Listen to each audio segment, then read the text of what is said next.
Government and opposition legislators knock heads on the laying of the report of the Public Accounts Committee of Parliament. That's our top story in our Barbados Today afternoon news update for Friday, February the 23rd. So glad you can join us. I'm Emmanuel Joseph.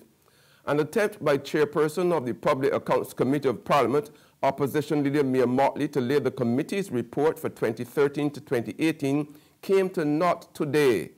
Immediately after Motley served notice of the report, Industry Minister Donville Ennis, who sits on the PAC, shot to his feet and raised objections to the tabling of the report on the grounds that he did not see the final document.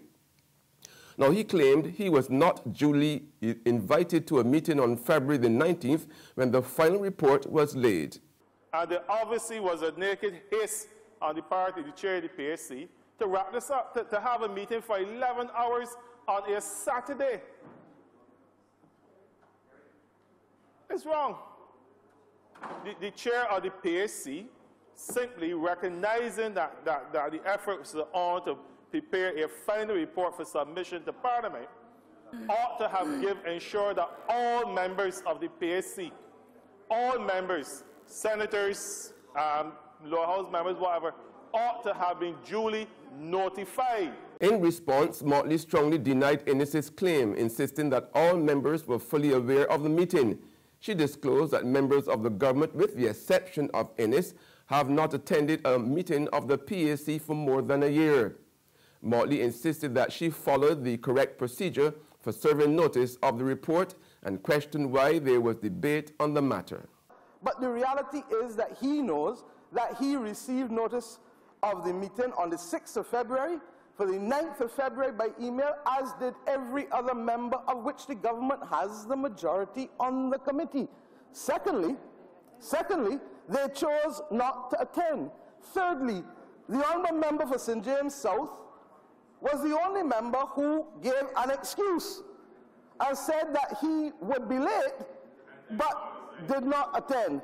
Fourthly, the meeting continued as was the case, and there are examples where there was a continuation of meetings and members attended.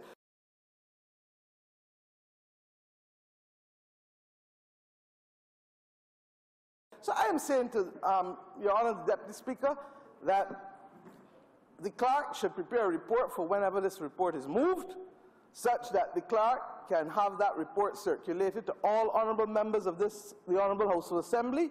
But the act of this morning does not extend beyond the giving of the notice, and therein, that is all that is before us on the agenda. Deputy House Speaker Mara Thompson ruled that the report was not laid properly. In light of the fact that there are members complaining about the procedures of this said committee, it would actually be a breach of their privileges to lay this in this manner. Only this morning that the Speaker himself knew of this, and that's not how Parliament operates. Things must be done properly. So I will not accept that this report has been laid properly, and that's my take. In other news this Friday, it's time to take a stand. That's the call from activist Marcia Lane, who was among a small group of women that staged a protest last evening disrupting a public lecture delivered by Vincentian Prime Minister Dr. Ralph Gonsalves at the University of the West Indies here in Barbados. The action comes at the height of rising public pressure on Gonsalves' handling of the Yugi Farrell affair involving his son Camilo, who is accused of having an extramarital relationship with a 22-year-old former model. Now, Lane and the other protesters were escorted from the lecture hall by police officers. She later told Barbados Today, injustices against women must be addressed. 10 years of allegations. You're trying to tell me that all of those women do not know what they're talking about? That is a part of the complicity.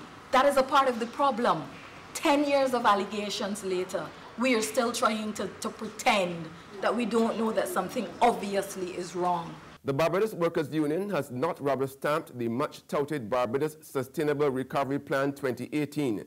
General Secretary Tony Moore has broken her silence on the new economic strategy recently laid in Parliament by Minister of Finance Chris Sinclair. In a strong statement on the matter, Moore made it clear the BWU's comments on page 8 of the report are nothing more than the union's good faith understanding and commitment to any recovery exercise for Barbados.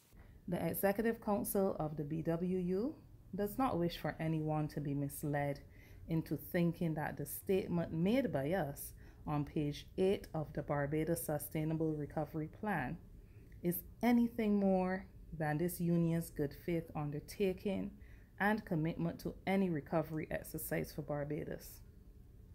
Especially at this time, may we all be aware and wary of those who have mastered the Machiavellian art of paltering, where lies are told by telling the truth.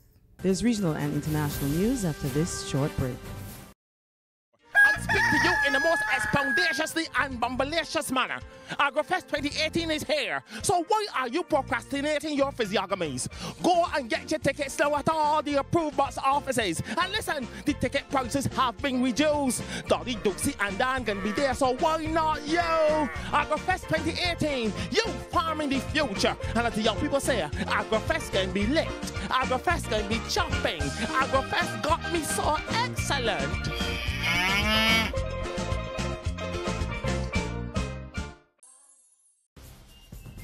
Welcome back with news from the region now. General elections in Antigua and Barbuda are looming.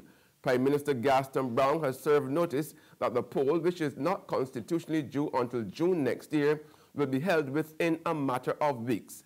More in this report from ABS Television. The reality is the elections will be in a matter of weeks. And this sitting, unless there are any extenuating circumstances, shall be the last sitting of the lower house until the next general elections. Prime Minister, the Honorable Gaston Brown, officially confirming that the general elections are now only weeks away. The polls are constitutionally due no later than 2019, but can be called at any time during the 5-year period. The Prime Minister says that in respect of this, the Boundaries Commission submitted a letter to the Governor-General advising that their recommendations about boundaries scheduled for May 2018 has been cancelled. The commission was appointed to bring equality between the constituencies. And on the international scene in the United States, the life of a Texas man who conspired to kill his family in 2003 was spared minutes before he was set to be executed on Thursday. Texas Governor Greg Abbott decided to reduce Thomas Whitaker's sentence to life in prison without parole. Father of the convicted killer, Kent Whitaker, welcomed the news.